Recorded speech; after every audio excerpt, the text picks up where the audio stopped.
Hey, ladies and gentlemen, welcome to another episode of Ludicrous Feed Live. Today is the 11th of May, 2023, and tonight's episode is, of course, all about the 2023 Shanghai Auto Show, featuring our very special guest, of course, the one and only Elliot Richards from Fully Charged Live, also our Ludicrous Feed Live China correspondent as well. So, very much looking forward to hearing from him and all about his experience with the Shanghai Auto Show that happened recently, of course. But before we do that, let's welcome our regular guests first. Let's say hello to, of course, the one and only Riz Akhtar from Carloop, and also Mr. Rahul Prasad as well. Gentlemen, how are we both? We'll start with you, Riz. How are we? Hey Tom, hey Rahul, everyone. Going well. It's starting to get a little bit cold. Winter's on its way. Sure is. Rahul, how are you? You're all rugged up there, I can see. Evening, Tom. Yeah, just channeling Riz's call on winters here. So don't forget to rug up, everyone. But no, it's a great time of the year. Fires going, roasting marshmallows, heading to the football, checking out your EV range in winter as compared to summer. Loads to do. Some friends of mine looking at buying a Tesla Model Y through a novated lease. So yeah, you can see that the change is happening in EV car adoption in Australia. Absolutely. I don't want to make you guys jealous, but it's certainly been a beautiful day here in Sydney. We're getting like sort of low 20 degrees Celsius, beautiful blue sky, lots of solar happening. Can't complain really. So yeah, living the dream in Sydney. So sorry, gents. It's been a nice day, unfortunately for us. Sorry, Rahul. Maybe next time. But before we invite our special guests on to the show, I just want to thank everyone for watching tonight. Welcome to all the special hello to all the members who have joined us. I can see there we've got Gaffer as always. Hello, Gaffer. We've got JD Media and Music and some of our regulars, Greg there as well, and Charles. Thank you, ladies and gentlemen, for joining us as well. If you're watching us live, thanks for joining us. So make sure you pop a comment in the chat there so we know you're here. And if you're watching on replay, hello as well. Make sure you leave a comment. And if you are listening to us on podcast, thank you so much. Thank you for joining us. Make sure you stay to the end for all the goodies we've got lined up for you. Before we invite Elliot on, I just want to quickly plug this EV event in Whyalla, which is a little town in regional South Australia. I promised these guys I would plug this ad for them, so let's put it on right now for you. The future is here. Whyalla Vet Clinic is proud to host Electric Vehicle Day on May 27. See the latest electric cars, EV chargers in the region's DC charging station. McDowell Stewart Avenue, 10 to 4. More info at electricvehicledaywyalla.com.au. Yeah, that's right. So, sorry, I'll just put on the final screen here. So, So, yeah, Whyalla in regional South Australia. That's the veterinary clinic there, run by the good folks, and they've got lots of EVs ferrying their little friends around, their furry friends around the town, and they've got a DC charger now located at the vet. So, if you're around in the area, make sure you check them out on EV Day, 27th of May, 2023, 10 to 4 p.m. So, thank you very much. All right, so let's welcome our special guest. We've got Mr. Elliot Richards from Fully Charged Live, and also now our Ludicrous Feed China correspondent. So glad to have you on here, Elliot. Thanks for joining us. Thanks for inviting me back. I'm really happy to be here, and can see lots of friends that I met at the Fully Charged Live show as well on the chat. A couple of names I recognise, so it's good to see everyone again. Hello, and it's funny you're talking about it's being cold there. It's starting to get warm in Sydney. I don't live in Sydney.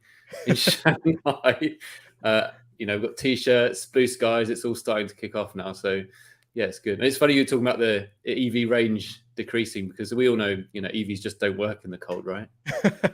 Oh, Elliot, you're the man to know. I mean, I saw your video, driving up to northern China there, and oh my goodness, it was so cold. I can't believe how cold it would have been for you. Yeah, that was minus 40 centigrade, which was horrific. I don't really ever want to do that again.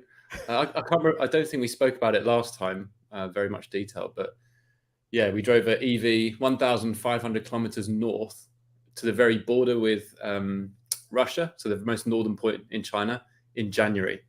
And the week before we got there, the temperature was minus 56, which is the coldest ever recorded. But the EV, no problems, kept us warm, kept us toasty, no issues at all. The only issues we really found were charging took twice as long, and range was about half you would expect that when it's minus 40. So Yeah. it did really well. Yeah, minus 40 centigrade, right? So, I mean, half Yeah. is actually, I expected it to be worse. So, half is not too bad, really. Yeah. But it did look pretty cold. And I think the last decent charging stop was in Hubei, I think, before you headed off into the Yeah, abyss. so well, actually, Neo's built chargers all the way up to the northern border, but the last battery swapping station was yes. in Harbin, so that's right at the start of our trip. But there's 1,500 kilometers north, and there were some slowish chargers at 20 kilowatts. That was quite painful, and then the rest are about 100 or 200, so that was all right. But there was 121. It took about 6 hours. We're like, come on, we got a lot of kilometers to knock off, but we made it, and we didn't break down or anything. Yeah. No, I'll leave that link in the video description below, so make sure you check out Elliot's video. Yeah, quite an experience for you, I'm sure, Elliot. Yeah, I mean, the hospitality was great from the people I saw in the video, and hats off to your Mandarin as well. And I'm sure very good. So well done. It's great. It was enough to get by in the video, but don't challenge me to any speaking any more than that. Well, let's chat about today's topic, of course, which is the Shanghai Auto Show, which you attended. And we saw some of the highlights on social media from your involvement in that. Let's go through some of the photos you kindly sent to us, and we might get you to run us through these. So here's the first picture. Yeah, so let me just give you some context. It's pretty clear now that the Shanghai Auto Show is now the biggest auto show in the world, bigger than Geneva, bigger than anything. There's not many auto shows left, but Shanghai is clearly the number one. It's the biggest. And this was the first show after COVID, after zero COVID lockdown. So it was the first time that executives got to come over to China. So German executives, Japanese executives. And I think they came over and said, oh, it's too late. It's already too late. So what's happened in the last 3 or 4 years since they haven't been able to get here is the industry's changed so much in terms of, the technology, the safety, the equipment, quality. And we saw so many like really sad kind of old German guys who were walking around thinking, I'm not going to do an accent, but this is not good. And it was a real reoccurring theme. They were all walking around like Xpeng. They're walking around Neo. So this is the Neo stand. And they were pretty shocked. So if you came before COVID in 2019, Neo had maybe 2 models out. And their stand would have been not particularly big. Their stand here was this big, as you can see on the picture, absolutely gigantic. 6 or 7 models. In the corner, they've even got a battery swapping station behind the yellow car. A functioning battery swap station showing off the technology. The second floor has a cafe.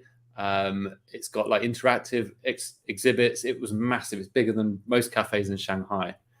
And almost all of the staff who work on this stand are volunteers. They're Neo owners who have bought into the brand so much. They volunteer, they dress up, they stand outside the cars, and they help show other people around the cars. If you're a German executive who's come over from, Munich, and you see this, you think, oh, okay, this is serious. Like, we're in quite a lot of trouble, I think. So I just wanted to show this picture just to show the scale of one booth, and there were like 80 of these across 13 different rooms, and just showing that, the Chinese have really gone to town on displaying their cars at the Shanghai Auto Show. Yeah. And it's very impressive. I mean, the biggest show I've been to is the LA Auto Show a few years ago. That was pretty big, but for our folks who went to the Fully Charged in Sydney, like, just give us some perspective here. How much bigger in floor space was the Shanghai Auto Show compared to Sydney? So the space we had in the ICC in Sydney was probably a 30th of the size of this show. So this Neo stand here probably would take up that whole space, more or less, this one stand.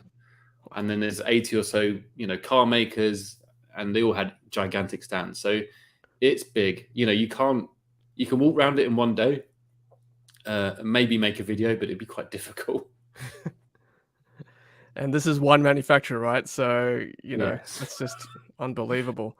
Really And crazy. double story too, like just for one car. or one car maker, I should say. Let Did me you ask- get? Sorry, go Sorry, on. let me ask you guys a quick question. Of the Neo cars, which one would you guys like to see in Australia first? Ooh. Well, I mean, we'll throw it out to the audience, but yeah, Riz, go ahead. I think the ET7. Hmm. It's Good choice. I mean, they seem to be releasing models every 6 months. Well, quicker than that. So Yeah. it's hard to keep up with what's out there. But the battery swap technology works, and they look really, really sleek. Like, I don't know. In some ways, it puts Porsche to shame. Yeah, the ET7 is like a sleek looking sedan, right? Like almost like the Ioniq 6, I suppose. I got that in my mind because I Yeah. drove that this week. A bit bigger, maybe like BMW 7 Series size. There's a lot of rear leg room, so it's nice. I quite like the ones that you see at the front here, the ET5. That's their smallest sedan. It's a really nice looking, very just all round good package in a car, and it's their least expensive one, and it's their smallest one. So I think that'll be the one for most people, hopefully. Yeah, expecting next year's FCO will be massive from Electric Car Australia. So hopefully we'll see Neo there make a guest appearance. You never know. Fingers crossed. Yeah, and Timothy Han says, "Hi there, Elliot. Good to see you back." Hello, Timothy. We've got Sydney Evie saying, "Yeah, all the cars, yeah, all the Neos, everything. We want to see them all here." Let's just try and replicate the Shanghai Auto Show in Australia, yeah? Need that floor space first. Yeah, Incredible. exactly. Let's go to your next pick here, Elliot. This one here. So apologies for the quality of these pictures. These are just taken on my phone as I was walking around. These are from a car company called Zeekr. And Zeekr are part of Geely Group. So obviously Geely is Lotus, London Electric Vehicle Company, Proton, Smart. I've missed some others out. They own a lot. Volvo, of course, Polestar. Sorry, I forgot those. And Zeekr is their new kind of brand. And this is their new kind of small car, the Zeekr X. And it's the first car that's going to go to Europe. So this is the one we're hoping not only will go to Europe, but it's going to go to hopefully then the UK, right-hand drive, and obviously to Australia and New Zealand and Southeast Asia as well. It's just a really good all-round package. I haven't actually driven this yet, but they only announced this, 4 or 5 months ago, and it's already in production now, and it's being tested, hopefully by us within the next few weeks. So just that kind of speed of execution is incredible. And this car was mobbed at the show, completely mobbed. You couldn't even get close to it. It's kind of BMW i3 size, looks relatively similar, but I think just a really good all-round package. And I think it's around about £22,000-ish in China. Okay. So it's good value for money. You're right. I think we just heard in the media that the BYD Dolphin might be open for orders in Australia by July. So is that kind of the same sort of size? This is slightly bigger than the Dolphin, just a little bit bigger than the Dolphin, slightly wider, longer and taller. So, and probably a bit more premium. So I imagine it'd be a bit more of a premium price tag as well. Yeah.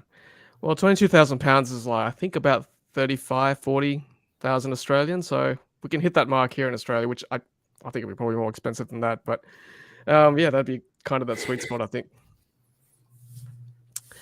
Okay, let's move on to your next pick there, Elliot. Oh my God. So this, for me, is the standout car of the show. Okay, so this is a first kind of sports car. Before I tell you anything about it, what do you guys think about the look of it? Is this something you'd be interested in, or do you think you'd do well in Australia? Oof. I adore it. I love it, Elliot. It just looks absolutely stunning.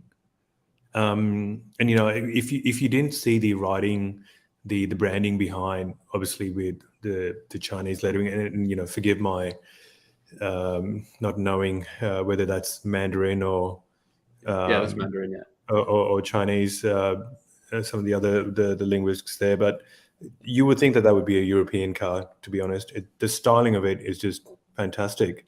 That's my thoughts straight away. Just love it. Love the look of it. Did you see any of the European execs look at this car, Elliot? Oh, yes. And a lot of the Japanese ones, they're like, oh, okay, they've done like a Toyota Celica, but, electrified. There's a lot of people looking around this car thinking, how have they done it? So they were looking at this because they announced the price of this as well. And this is aimed at kind of younger people. They're maybe their first like sporty EV. So they've priced it from, let me get this right, about £18,000 to £22,000 for the top of the range one. Top of the range one, dual motor, 400 horsepower. I thought this is incredible value for money for a dual motor, sporty looking car that looks like this. It's not the best looking thing, but I think it looks really good, and it looks much better in person. To actually offer this on the market at almost budget car prices is insane. And now this is a company called Neta, Neta. And the really interesting thing is they are bringing this car and their saloon to Europe this year. Ooh. So they have massive overseas expansion plans. The good news is, I think for you guys especially, is they either have built or are building a factory in Thailand, like BYD. Mm-hmm. And of course, they're going to be building it in right-hand drive. So expect these to come your way potentially within the next year. Now, the price obviously, almost certainly won't be as cheap as this, but if you can get like a, 40, 45K electric sports car, I think that'll sell like hotcakes, right? Oh, yeah. 100%. Just on that one, Elliot, this week, you know how at the Fully Charged Live we had the MG4? Yes. They've announced the base model pricing for the MG4 in Australia, and that's 45,000 before on-roads. Okay. Now, if this car lands here even at 50 plus on-roads, it would really scare the Subaru BRZ, Toyota GD86, pretty much any small sports car. It will scare them away quite quickly. And that's priced the same as base model MG4. Yeah. That's fantastic. Yeah, so there's the prices up there. Yeah. I just think it's good to have some variation in the market as well, because we're just so, there's so many SUVs, right? And, SUVs are great. They drive very nicely. It's not, it's nice to be high up, et cetera, et cetera. But it's also nice to have something a bit different. We like the smaller cars, but there are just no cars like this, affordable sports cars. Dual motor, this has got everything. So I was this close to putting down the deposit myself. I was like, no, hold on, wait until you drive it, and then you can put a deposit down. So this actually is being released this month in China, so I should be able to drive it this month, but we'll see. And this is, for me, this company is fascinating because just 2 years ago they were putting out one of the worst looking cars I've ever seen in the world, the Neta V, I think it's called. I'm looking at it right now on my other screen. It's like if you can get that up, just show them what the Neta V looks like. It's like a boxy looking thing, right? How far they've come in just 2 years is incredible. I thought they were a bit of a joke company before that thing. But they sell that in Thailand at the moment. One, yeah. It must be in right-hand drive. Correct. So Neta's ready. We're waiting. Just Correct. fill up boats worth and just send them over. Exactly. I mean, not this, but the GT. Of course, yeah. You don't want this one. But I mean, when I saw this 2 years ago, I was like, "What a joke! Like this company won't go anywhere." 2 years later, they've produced a really good-looking sports car. I think, gosh, they've really come a long way. So this is probably my car of the show, and what I'm most excited about for you guys, for us, I think it's a exciting move in the right direction. What's above the lights there? Is that just air vents or just cosmetic, or what is that? The extra little, so the eyes. Air vents. Okay. Yeah. All right. Interesting design choice. Yeah. Are all the colors like that as well, obviously for the Chinese market as well. Yep. Yeah, that's right. I like it. Yeah, I mean, there's not many. I don't think there are any other two-door EVs at the moment in Australia, apart from I think the Porsche Taycan. Is that 2 doors, Riz? Raul? I think 4. that's 4 as well. So Yeah. there you go. That's we're certainly ripe for that car here. Was that a big stand too, Elliot? This one was a bit smaller. This is probably a third of the size of the Neo one, but decent enough. Yeah, very nice. Okay, so that's good. That's your pick of the show. I love it. Thanks for sharing that. Yeah, hopefully we'll see that here in Australia. Wouldn't that be great? At Fully Charged, have to get We're working on it. Yeah, get Bobby to Robert to get that in there for next year. All right, next slide is this one, Xpeng. Okay, so this is the Xpeng. The Xpeng. This is their G6. Again, can't quite see all of the car, but there's more of it online. So they actually had quite a small stand this year. In previous years, Xpeng and NIO have had the same kind of size stand. Xpeng's fortunes of late have not been particularly good because I've had kind of two flops with the G9 and the P5. This one, though, over the G6 is feels like a real good all-rounder car. Now, this is interesting because they're using a new architecture. It's modular. It's very easily to be scaled. It's much more efficient and cheaper for them to build. All of the others were on like custom platforms, which were difficult. It's a really good-looking car. It feels to me like potentially with this, they'll get their mojo back and hopefully their sales will start going up. In fact, my wife said she's going to wait to look at this one in the shop before we make a decision on our next car. So she's already attracted to this. And it's quite similar to my G3. It's like a small SUV sportback thing, generic thing, but it looks really good. Tech inside, it's got LiDAR, it's got all of those features, and it should be very competitively priced in China. It should be less than the Model 3. Whether this will come right-hand drive markets, I don't know. So I don't think UK, you guys will get it for a while. So this is a really interesting car. We'll see how it goes. My test drive for this is at the end of this month. So I'm really excited to actually try this one. I think Xpeng would do well in a market like Australia. Yeah. What size is that car, really? I can't quite tell. Is it a largish SUV, medium-sized SUV? It's like a mid-size SUV. Okay. It's 5 seats, not 7. Sorry, cool. You can hear my son outside the door. Oh, that's all good. All good. Hey, Elliot, just a quick question on this. You sort of mentioned that, Xpeng with the G9, it feels like only a couple of months ago I saw your video about the design and sort of covering that and how quickly the market is moving where they haven't seen the sales and all of a sudden they've got this new car on a completely new architecture and platform already out, ready to showcase at the world's biggest auto show. That's incredible pace. Yeah, it's revise or die, basically. If you don't do things quickly, you'll fall by the wayside. So some of the legacy car brands, such as, I don't know, like Citroen, for example, don't really have the same kind of quick cycle of new models. And so their stand was empty. No one was there because it's like, well, why would we go there? You're not showing anything new. Whereas every Chinese brand had a new car or a new platform or a new architecture. What's the point in going to the Shanghai show if you don't have that? And this is where the Chinese have the advantage, I think, because they can quickly scale from idea to reality in just a few months. We only saw this car as a concept 4 months ago. I'm sure they've been working on it for a bit longer than that, but the speed at which they bring it out is really incredible. Gaffer's got a question here. Yeah, sorry, thanks.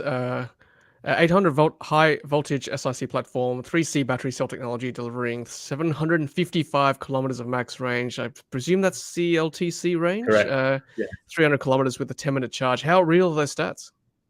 So the 800 volt is obviously that is part of this platform, which is the really incredible thing. The charging speed, yes, they will be able to get about 300 kilometers in 10 minutes. It will be CLTC range, so take about a third of it off, so about 200 kilometers in 10 minutes, which is really remarkable. We charged a GAC in Guangzhou with a super fast charger that had special batteries in it, and we charged from 20 to 80% in 10 minutes. So the tech's there, it's just starting to come onto the market now, and that's going to be the game changer. Yeah, that's phenomenal. Like a 10-minute charge, they're just just shut all the skeptics about slow charging. That's I better be prepared to go to the bathroom and return very quickly, gents. 10 minutes. 10 minutes. Your time starts now. That's right. Come on, kids, let's go. Let's get the next picture up. Thanks, Gaffer, for that point there. Very good. So we've got this one here, Elliot. Sorry, my kid's banging on the door. So this is the BYD stand. And this is the BYD Seagull. Now, I took this photo because you couldn't get close to the car for about 10 days. It was impossible. This was, for, I think, everyone, the car of the show. You know, I know you guys are excited about it. I know the audience are excited about it. We're excited about it. This is kind of a very much of a game-changing car. So the price of this is around about £8,000, should we say, for a really good kind of super mini. You know, it's got the Blade battery. It's got a lot of tech inside. You know, this is going to really change the game. And the interesting thing is to release this at the show, and then within a day, they reduced the price by 6% because of how intense the competition is at the moment. So this is all because of Tesla dropping their prices back in January and dropping it, I think, 5 times since then, or four more times. And so as soon as car maker releases a car, they drop the price to try and be more competitive. So this is this is the Seagull, and it's going to be probably one of the biggest global cars for BYD in the next few years, I think. Yeah, I mean, £8,000. That's like 15,000 Aussie here. Riz, I mean, that'll never happen. They'll never sell at this price here. The only comparison we have is over COVID, a little car like Kia Picanto has gone from, used to be start at about mid 15,000s, is now just over 20 grand or close to it. That's an ICE platform car, but we sell about 4,000, more than 4,000 of them a year. A lot of fleets buy them, a lot of security companies buy them to run around between places that obviously they're doing security jobs on. And it's a great, there's still, you know, Australian likes big cars and utes and the rest of it, but there's a big market for these as well, just as in Europe.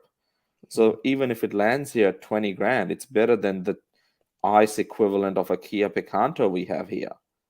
So yeah, it's incredible. I'm just wondering how much demand there would be. I mean, Elliot would know how much demand there would be in China for this, because we may not see it unless they're going to build it in Thailand and so many other places just to get it to the global market. Yeah, I think the demand here is going to be massive. So they're going to sell, they've probably sold like 20,000 of them already since being released. But the most interesting thing is this is definitely going to be built in Thailand. Don't quote me on that, but this is for markets like Southeast Asia.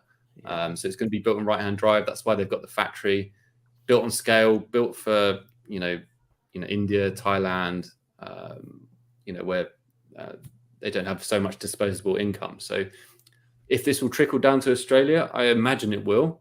Do you think people in Australia would drive something this small, or is it a bit quirky and maybe needs a pickup bed in the back or something? A little tow hook.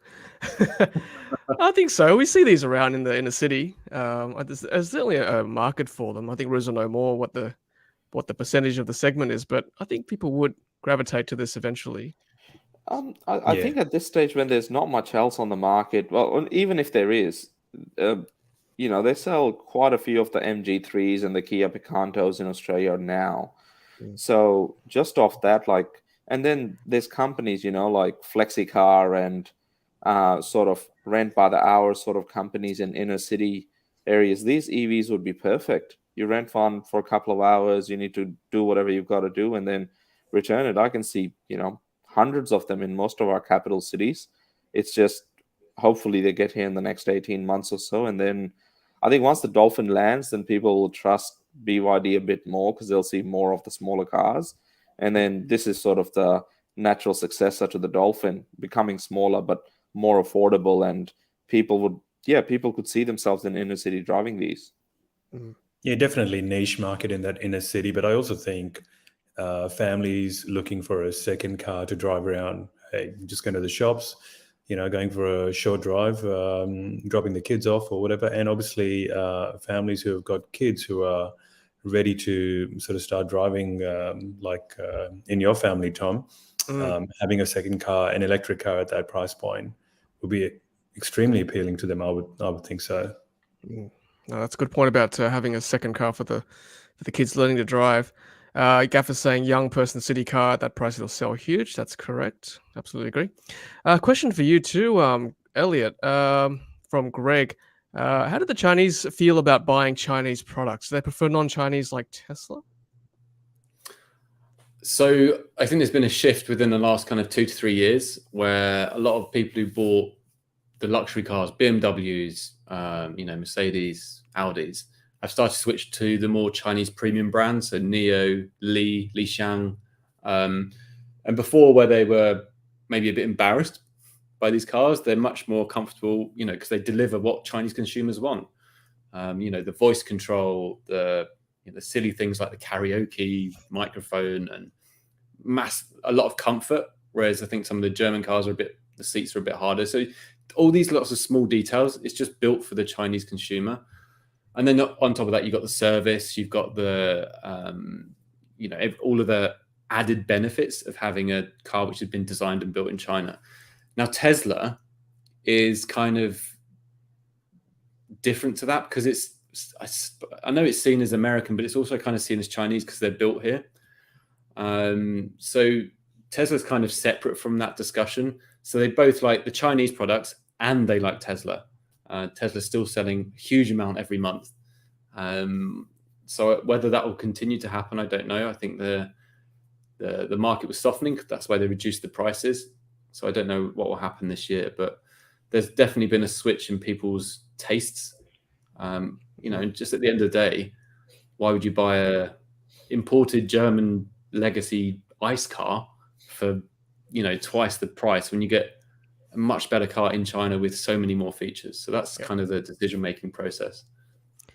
I mean, that for me, it's very comforting to know, having spent a lot of time in Asia. I mean, there's always that bias towards European cars. Knowing that people in China now are happy to buy, their own cars is great. I think, as you said, people, if they know the quality is there, they'll gravitate towards it, knowing that, and it's Chinese made as well. So that's very good to hear. Tom, got a quick question on that topic for Elliot.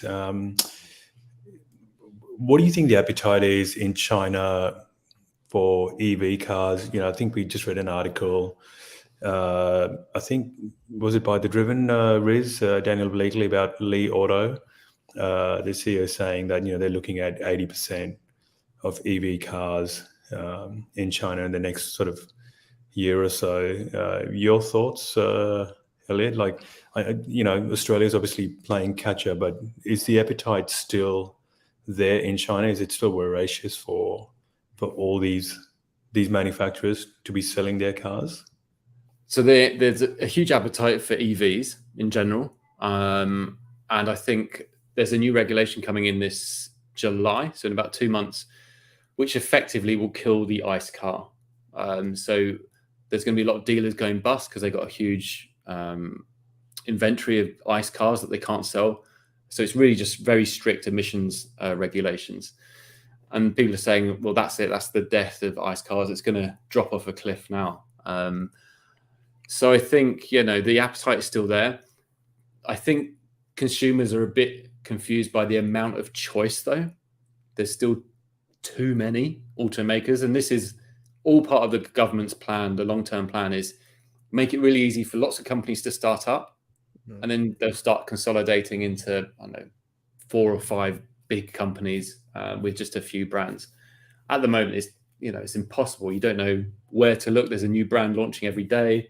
And it's kind of, it's good, but they're just chasing headlines, chasing investor money rather than investing in the product so much. So, there does need to be a bit of a consolidation, and that will probably happen over the next couple of years as the economy kind of is a bit shaky at the moment, globally. So, yeah, it'd be very interesting to see in a couple of years' time when you attend Shanghai again, Elliot, whether those brands have joined forces or, whittle away or whatever. So it'd be very interesting. And I think actually what's going to happen, I think we'll probably see a legacy automaker buying a Chinese automaker. I think that's almost certainly going to happen within the next 18 months. So, okay, how do we get quick access to the Chinese market? How do we get quick access to the tech? Maybe the LiDAR stuff. How do we get access to the batteries, all of this stuff? Well, we just buy someone. It'll cost a lot of money, but, then they'll have all of that, straight away, and they can jump ahead of the other legacy brands. I highly suspect there's probably talks about that right now with some automakers. Name names, Elliot. Which one? I'll tell you off the call later. Nice. Well, speaking of Tesla, I want to show this photo, actually, your next picture here. So look at this little beast. Tell me all about this one. Let me just remind myself the name of this thing. This is a Carlman, Karlmann. It's just come out of nowhere. They had a massive stand. Carlman King. The Carlman King. I'm just looking at it online. That's it. Yeah. I think some of these are either ice or hybrid, or I didn't really pay much attention. I just looked at these ridiculous designs. This is very vaporware. I feel there was 4 or 5 cars like this on their stand. I just wanted to show kind of the insanity of some of the designs there. No one's ever heard of them. We'll probably never hear of them again. But I'm glad they're kind of designing things in this wacky way. I don't really know. I'm sure there's a market for this somewhere, but I'm not the market for this car at all. So I didn't actually go on the stand. I just took a photo and thought, oh my word, that's a bit too much. Well, I can just see the headlines. Some of the Australian publications right now are saying, first seen on Ludicrous Feed, a Cybertruck killer. Yes. Great comment too. They 3D printed off the internet. Thanks, Greg. That's very funny. It does look like that, actually. Yeah. I want to show the interior too before we go on, because that's even wackier. Let me just see if I can show this. I haven't seen the interior. Here we go. Look at that. Oh God. That is it's out there. Yeah, it's not to my taste. I think there's some orders coming in from Saudi Arabia at the moment, given they seem to buy Lucid and anything that looks luxurious like that. So yeah, it does feel like a bit of a end of the world car. You know, if the world was, burning up, this is the kind of car you want to drive around, or zombies or something. I heard these come with a pair of free anti-glare sunglasses when you're sitting in them. 'Cause that'd be too much for my eyes, I reckon. Yeah. I think there was some Australian design rules concerns about the Cybertruck being too pointy, but this is like next level pointy. There's so many angles. Foam protectors on all of the corners to make it safe. Yeah, I think this is safely in the vaporware category. Yes. You going to test drive one of these, Elliot? Hope not. Hope I never see it again. Love it. Thanks for sharing it. Let's go to the next one. Okay, we like small cars. We like small cars like this. And since the kind of Wuling Mini EV, a lot of the companies are coming out with their small pocket cars like this. Now, I highly suspect this won't go outside of China at all. They don't meet all of the safety regulations. But these are fun little cars. They cost very little money, £3,000, £4,000, £5,000. This is called the Best Tune Mini, Best Tune Pony, sorry, I think it's called. And it's just a cool little 2-seater convertible car. It will be out on the market. I just like that they're doing more cars like this, and there's a huge appetite for it. It's good that we're buying smaller EVs with small batteries, 11, 12 kilowatt hours. We don't all need, 60, 70, 80, 90 kilowatt hour batteries. So I've got a really fond place in my heart for these. But one interesting thing is I can't remember this car maker. They had another small car just like this. And the name of it was PUPU. So it's called the Poo Poo. I was like, oh dear. You might not want to export that overseas. So no, it doesn't translate well. No, it doesn't. So that was a funny one. But yeah, and they're starting to do all these cool modifications. Like, I don't know if you can see, like this has got body kit, like slightly wide arches, and the one next to it's got, I don't know, like this metal pattern, and it's kind of fun. And I'm glad they're having fun. It's not all like boring legacy automakers coming out with a new type of wheel. They're just going a bit nuts, and I like the creativity we can see here. Yeah, it reminds me of the K car culture out of Japan. The little 600cc cars from back in the day. You don't see many of them around in most international markets, but they're so popular in Japan still. And I was thinking in the EV space, there's nothing. But then last couple of years, Wuling, and I guess there was another one I saw, was something along the lines of "What the duck." Yeah, that was the Geely one. That was a Geely just like this. Yeah. And, you know, they have these cool yellow duck inspired, you know, car designs, and it's just really, really good to see. And I know we're not going to see them in most of the Western markets, but the fact that they can do this when German automakers are all hovering around the BYD Seagull, figuring out what's going to happen to them next, this is awesome. Yeah. No, this is very cute. I mean, I like the fact that you can modify the body. Like the thing in the back looks like something out of End Times, right? Very apocalyptic with the metal kind of work. That's very cool. Did you happen to see the? I'll put Timothy Hand's comment. Oh, sorry, put Timothy Hand's comment up here. Baojun Yep. Did you see the Baojun Yep in Shanghai? Belgium were not at the show. Wuling were not at the show, and Tesla were not at the show. Oh. So the two best-selling EV manufacturers were not at the show. Make of that what you will. I don't know why they weren't there. Wuling probably don't need to be there, same as Tesla. It's like we sell loads of cars anyway. Like, what's the point of being there? I think maybe Tesla didn't go there because of the last time they went there, the lady jumped on the roof, started jumping up and down, protesting. So they're like, nah, we're not going to bother with that. Okay. So I didn't see the Belgian, unfortunately. Got some comments in the chat there. Noddy's car, Mr. Bean's car. Yep. All those. Very good. Yeah, we've got Sydney EV mentioned that it's hints of Honda E. I've seen that in Australia a couple of times, a couple of expos. It's very true. And we know Sydney EV's got a Mitsubishi i-MiEV as well. So yeah, I guess bit of a K car, I guess, in that class. We'll see if we can export one for you. Oh yes, that'd be great. Yeah. We'll get that going for sure. We'll talk off camera. And Sydney EV also says Tesla normally represented by owners groups. Is there much of an owners group going in China, or owners groups going in China for Tesla? Yeah, there are. There are significant owners groups. They're not as loud as, say, the NIO owners group or the Xpeng owners group, who are completely nuts. But they don't really go to shows like this because the cost is exorbitant. So they just keep a bit of a lower profile because they're just selling so well anyway. That's my theory anyway. Yep. All right, next picture is another pic of the Neta, I believe. Yeah, that one's in blue. That's a really nice color. I just wanted to show that off. Because they were actually selling these at the show, and people were like, oh, what color do you want? So they got the color choices on the back wall. They got a wing, I think there. They got body kits, different wheels. Yeah. Very, very exciting stuff. So yeah. I do like the colors actually, because that's one criticism of Tesla here. The colors are a bit plain, but having I see people wrap them in colors like this. So having that as one of the stock colors would be awesome, I think, for choice. That's cool. Okay, this one. Now, this is actually photographed outside. This is, well, let me ask you, what do you guys think this is? Any guesses? Is that one of Neo's new cars? I don't know. It looks... No, it's taken a lot of design cues from the Neo, but no, it's not a Neo. I was going to say it almost looked BYD-ish, but probably not. Not quite. Begins with B. Buick. Correct. Buick.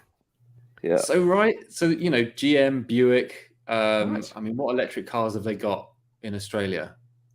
In America. Cadillac. Yep. Yeah, the Lyric. Yeah. Yeah. And that's ridiculously expensive, massive SUV, right? So Buick, very interesting story in China. They've been a huge sales success with their MPV, the GL8. It's a nice MPV, but it ferries business executives around the country, to factories, whatever. So Buick's had a really good run of it in China, but they haven't really done much in the way of EVs. So this is their new electric SUV called let me look at my notes. I can't remember what it's called. Electra or something. Buick Electra, right? And it's a really interesting vehicle. Whether it will sell, I don't know. I don't know if people are that attached to the Buick brand enough to buy it. It looks okay. But this is kind of GM's Chinese arm having a go at doing electric vehicles. I'm glad they're moving in that direction. It's pretty plain. I don't know I'm sure it'd probably sell a few in America, but I don't know. Beyond those two markets, I don't think it's going to sell particularly well. It's just, why would you, right? Against all the other competitors. Yeah, I think this one's the Buick Electra 5. I'm just looking at it now, That's the one. E5. Ooh. Looks more like a hatchback, doesn't it, Riz? Yeah, from that angle. And the news today is that GM is planning on re-entering Europe with the again. Cadillac Lyric. Who would buy that in Europe? I've actually seen a few of those around here because I think they're built locally. Okay. They're good looking from the front, but the rear is just horrific. And they're just big and too expensive. Just awful. Let me put it up on the screen so you guys can see what we're talking about. That's the Cadillac Lyric. I mean, look, most of those pictures are from the front because it looks great. But the side is okay with the lights on, but then there's no back pictures because it just looks all out of proportion. Yeah, I see what you're saying. Just weird. Yeah. Big, expensive SUV. It's good it's electric, but it doesn't offer anything new, really. They are trying. Not very hard. All right, well, that's your slideshow, Elliot. So that's great. Thank you so much for sharing all that. Hey, no worries. It was a pleasure to show you what's happening in China because there's so much happening, and I think it will start to filter down to you guys in Australia soon. And I just want to say I've seen a lot more news from Australia since our last call in terms of releases with electric vehicles. So it was a Ford Mustang and the F-150. Is that right? The Mustang Marquee. Yes, we had some pricing news. So let's do that right now. Let's go through that. But Ellie, before I do that, I just want to give you final thoughts on the show. Like, how much of the show did you see, do you reckon? I know it was a huge floor space, but how much did you cover, do you think? I probably covered about 50% of it, and 50% I just never even got a chance to see. It's just too many people, too big, too busy. But I think the futures, for number one, the futures are EV. There was no ICE there. There was like 2 or 3 ICE cars. So the future is very clearly electric. It's not hydrogen. It's not ICE. It's electric. Good. And with so much investment in different designs, quality, technology, it's all going to be coming from China. So I think we should be very excited about the future that we've seen in 2023 in Shanghai, and hopeful for more of these cars to go overseas in the next few years. So it's a good sign. I just hope more of them come south to you guys. Tom, I think we need a Ludicrous Feed contingent from Australia heading to the Shanghai Auto Show next year to help our Chinese EV correspondent with coverage there. Absolutely. Definitely. He could use a few extra hands and a few extra cameras and videos to cover the show for him. 100%. I reckon we need like a reverse tour group of Ludicrous Feed audience members with a flag walking around the Shanghai Auto Show. Do it. Just Elliot leading us around. What do you reckon, Elliot? I'm well up for that. I'm in. I want to blow everyone's minds. So yeah, come to the Shanghai Auto Show. Yeah, absolutely. Is it annual or is it every 2 years? So it swaps. 1 year at Shanghai, next year it will be Beijing, then it will be Shanghai again. So 2024 will be Beijing. Okay. Awesome. So come to Beijing next year. Beijing, yeah. Let's talk about the Marquee, actually. We talked about, Elliot mentioned that before. So these are the prices that Ford have sort of told us about. And unfortunately, it's actually through the dealer. You've got to buy one of these Marquees. You can't just buy it direct, which, I agree with your face, Elliot. I was the same when I first saw that. But look at the pricing. So the base model starts at, driveway estimated price, because it's from the dealer, $87,000 for a 71 kilowatt hour battery with 470 kilometers of range. Efficiency is okay. It's kind of up there with the Hyundai GMP cars and Kia GMP cars. Gents, what do you think? What do you think of the pricing? So we can buy probably 7 seagulls for the price of one base model Mustang Marquee. It's interesting, and I think they've got the LFP battery pack as well on the base model. I think they call it the Select. So on the Select model, they've got that, and I don't think it's 7 seagulls worth. LFP for 71 kilowatt hours. That's pretty good. Yeah. Yeah. Do you know where this one is being built? Is this one from? I don't know where it's being built. I'd say it's wherever they're sending them to UK from. I'm not sure if it's being built in Europe or because UK gets them in right-hand drive. So it could be from China. How does this Okay. compare in price to the Model Y? Yeah, the Model Y starts at 72, I think, for the base rear-wheel drive. So we're looking at like $15,000 more for, maybe slightly more range, but not You've very really good got to efficiency. love Ford. Yeah, to choose this or over a Tesla. Yeah, I think this one's aimed at obviously, the Ford owners who've already got their ICE cars, through the dealerships, and I feel like this is what Ford might be targeting, is the existing customer base that they have, enticing them to come in, trade their ICE car for the EV. Look, it is a nice looking car, but the pricing is just obviously way, not in line with, say, Tesla pricing or being competitive. But they might start, and then they might bring their pricing down. Otherwise, I think they're just going to end up with inventory on their hand. I think the fact that it's 21st century, 2023, you're still going through a dealer just screams a big no-no for me personally. But I'm sure there'll be Ford fans out there looking forward to this. Yeah. I agree with Tassie EV. I just looked it up. They are actually all built in Mexico. So thank you for that. Yep. Yeah, so that's the Ford. And Gaffer says, I hope it appeals to the Ford or nothing crowd. It's a big continent. There is a big continent here. Yep. A lot of Ford fans for sure. So that's the Ford Marquee, ladies and gentlemen. I certainly won't be rushing out to buy one, but I'd love to test drive one just for kicks, I guess. Just to compare it to the Model Y. Greg says this is before dealer markups. Yeah, so that's why they've got the estimated estimated driveway price, because good luck talking to the dealers.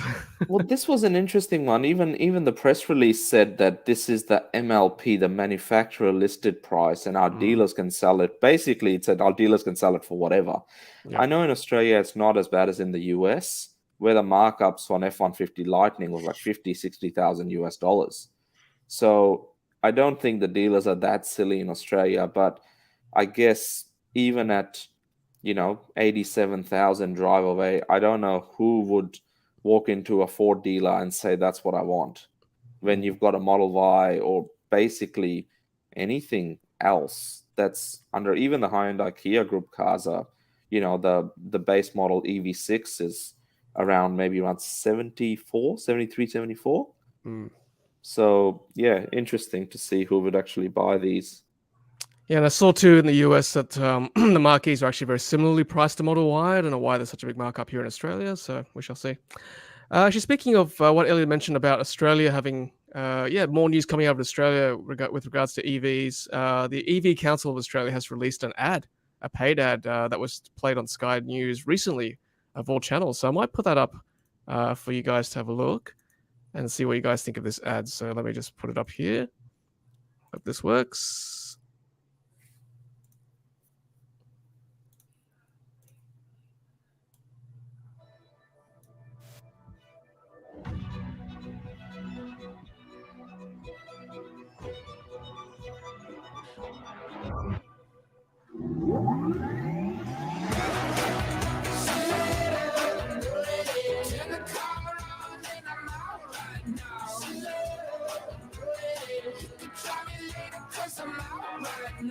Hey, Scotty, I thought you said these EVs were going to ruin the weekend.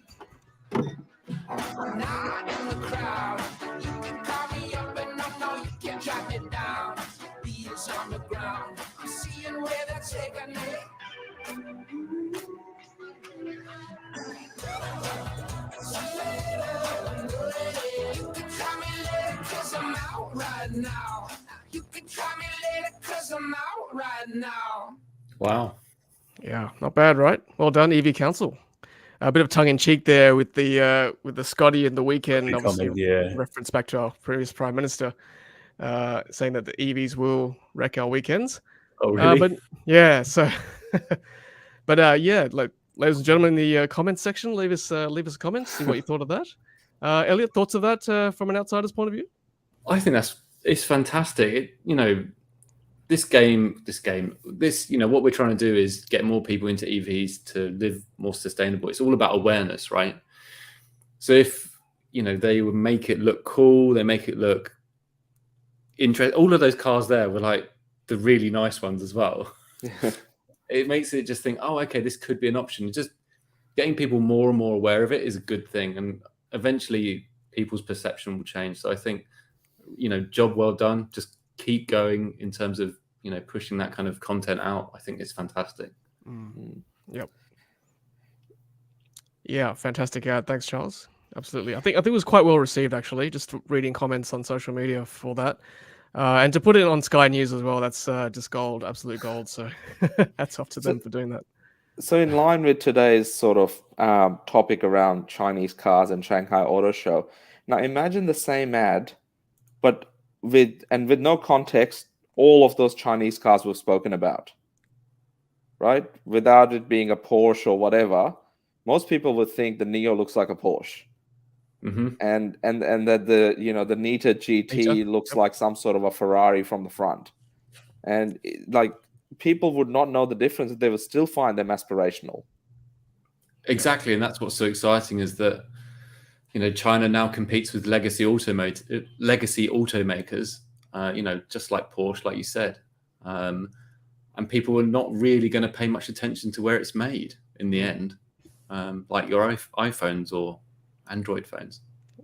I agree. I think that made in China label kind of like no longer applies, to people looking at buying EV cars. Sure, maybe a very small minor segment may consider that, as a deterrent. But I think in general, looking at Tesla making cars in China now for the Australian market and the quality and the build being so much better. And then looking at Tesla now making cars in Mexico as well, or breaking factory in Mexico very soon, and then Ford making cars in Mexico. Yeah, it's a global market. I think Chinese cars would do really, really well, as shown by BYD already here in Australia. I think, what were they last month, Riz, in total EV sales? Number 3 or something, I believe. Yeah. 1,100. So BYD for the last couple of months consistently has been the third best-selling car, the Atto 3. So yeah, those cars will do really, really well. And just on that, Elliot, did you reviewed the original Dolphin? Yes. A while ago, and the new Dolphin. Well, when I said the new Dolphin, is it longer in Europe for the European market? That's right. Yeah. So to meet crash regulations or something, it's slightly. I think they said it's about 200 millimeters longer, which is fairly significant. So I don't know if they've done much other than make the bumpers a bit thicker, but it is definitely slightly different. Cool. Yeah, because the wheelbase is the same, I think, between the new one and the old one. So it's just in the front, I think. I just had a thought today. I wonder whether we should have country of origin for our cars, like we do for our food in in Australia, at least with our labeling. So, how many % is this car really a German car, or whatever, a French car or a British car? So, yeah, good to be transparent, I think. Let's put this picture, or let's put this story up from The Driven. Elliot might get your comments on this. Autoboss says EV market share could hit 80% in China by 2025. So that's the next Shanghai Auto Show. This is from Lee Auto. I mean, is this a pipe dream, or is it really possible? 80% in 2025? I think 80% is a little bit over ambitious. I mean, I'd love it if that was the case, and I could be completely wrong, but I think it's not going to be quite 80%. We have a feeling that China is just kind of the coastal cities, Shanghai, Guangzhou, Shenzhen, and we kind of forget about all the rest of China. And, for a lot of people, these are still, expensive, or they don't suit their lifestyles. So 80%, I think, is a bit high. I think it'd definitely be over 50%. I think it's at 25% now. Definitely be over 50, maybe 60%. So, but the trend, he's obviously pointed towards the trend that by 2030, you're going to have no ICE cars on the road pretty much. I know countries like Singapore are mandating that by 2030, 100%, EVs. Yeah. So looking forward to seeing them in the next 5 to 7 years. I mean, look, Australia was 8% in April. We had the last week's episode on that, 8% EV uptake in April 2023. Wow. And the official figures from 2022 was 3.5. So in like 6 months, it's gone up that much. Who knows what it's going to be in another 6 months' time? Well, it's significantly ramped up since Elliot was here in Sydney. Yeah. So the impact of the man landing here has just literally doubled EV uptake in a month. So yeah, I think we need you back next year. I'll make sure I'll come next year to double it again. I reckon we should all be a bit fortune-telling right now. Gaffer's asking us, what do we expect market share to be by 2025? Well, let's talk about Australia. Is anybody game enough to take a punt here? Riz, Rahul? Let's say it doubles every year, or I think we're going to have a steeper uptake. Would be about 30%, 2025. I wouldn't be surprised. Yep. I have a feeling it might be quicker because by that stage, who's going to be building ICE cars? Probably just Toyota. But because of what's happening in China, it's forcing the entire global automotive market to shift to EVs even quicker. So, by 2025, there might be so few ICE cars available that you have to buy EV. Who knows? That's a bit of a pipe dream, but it could be the case. Yeah, I think 30 is reasonable. If we double every year, could reach 30. Rahul, you going to say something?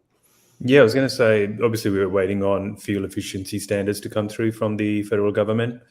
Obviously, still fighting a Victorian court case about EV tax that the Victorian government has sort of levied here in Victoria, which is not fantastic. So, yeah, if we can get the fuel efficiency standards here, if we can get, like Queensland has done, a $6,000 rebate for EVs rather than the standard $3,000. I think that's going to obviously drive up EV sales as well. I think 30% is a fantastic target to aim.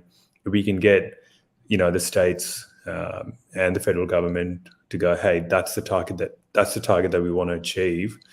That would be brilliant. I just saw, in that EVSE ad that they were saying, the Electric Vehicle Council of Australia ad, that right at the end they said 1 million EV cars by 2027.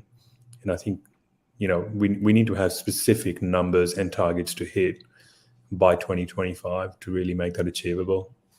Yep. Now let's hope we can get those numbers. And we've got people in the audience saying, 40% nationally, 60% in the ACT. Yeah, ACT is one of the more progressive state territories in Australia, so we can definitely achieve that in those states that are willing to incentivize purchases, that's for sure. Let's quickly wrap up with some more news and then we'll let Elliot go. Let's talk about this one. This is Jack from Fully Charged talking about this car. This is the Era. It's one of the most staggering looking vehicles I've ever seen in my silly life. Just a prototype at the moment, but this gives us some indication of what we can expect from really high performance electric cars. This is something I've never seen before in my life. So not only do we have camera wing mirrors, but we're actually using that feature for additional aero, right? Yeah, nice. Elliot, thoughts on that car? So I saw this in the UK when I went back for the show. It's a stunning looking car. It's quite big. I'm not going to lie, it's a big car. But it's a really interesting kind of look into the direction that car design will go in. There's not really a bonnet at the front. It's all very stylized and streamlined. So I think it shows a nice direction that cars should head in. There's no interior, so we didn't see interior.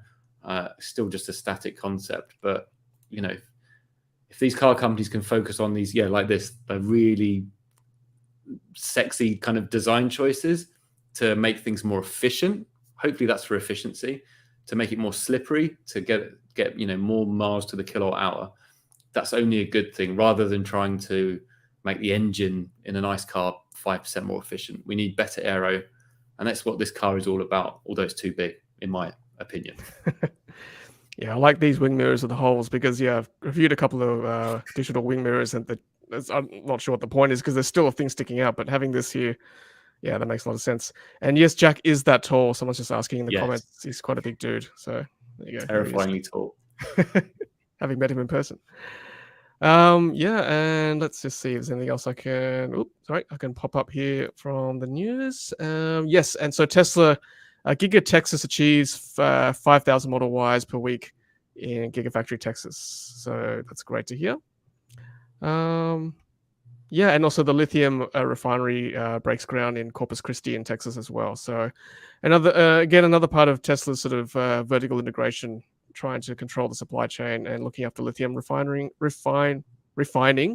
as well. So yeah, I guess that's part of the reason why Tesla does well, because they do control a lot of the aspects of the production and manufacturing.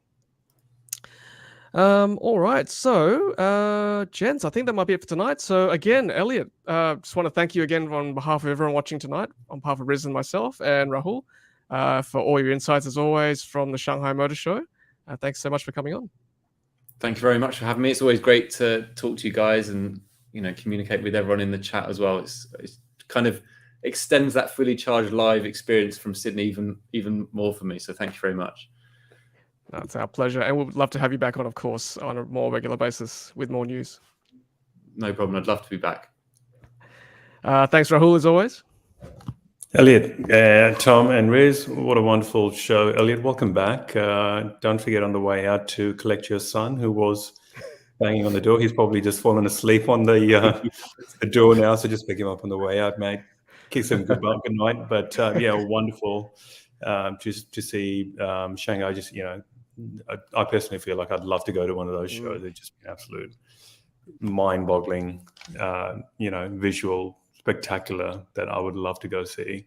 The scale of it looks absolutely ginormous. Yeah, but thank you for sharing those photos with us. Thank you, Riz, as always. Yeah, thanks, Elliot. Thanks, Tom, Rahul. Lots happening. The pace at which things are moving in China, we're bound to see them. So we'll see you next year here in Australia, in Sydney, and then possibly in Beijing. So yes, lots happening. Beijing. Yeah. I might put up some love here for Elliot, and as Rahul's doing. Yes, thank you, Elliot, Tom, Riz, and Rahul. Sydney Evie, thanks, Riz, Rahul, and Tom. Thanks, everyone, for joining the conversation. Kenny says, thanks, Elliot. Oh, I'm sorry, Rahul. I think you're doing that as well at the same time. Greg says, thanks for the insights. Kenny says, thanks, Elliot. Great insights. Thanks again, Elliot, Charles. We all love you, Elliot. Look at this outpouring of emotion. Nice. Love you. It's great. Thanks, Elliot. Thanks, Elliot. Oh, so good. Thank you, guys. The love, I can feel it. Okay, Elliot, Riz, Rahul, thank you once again. Thanks, everyone, for watching. Thanks for your comments and engagement, as always. Thank you for listening on podcast. We shall see you next week. We shall see Elliot next time on fully on Ludicrous Feed Live and Fully Charged Live. I'm getting too mixed up. All right, I'll see everyone. Take care. Have a good night. And as always, happy charging. Bye now.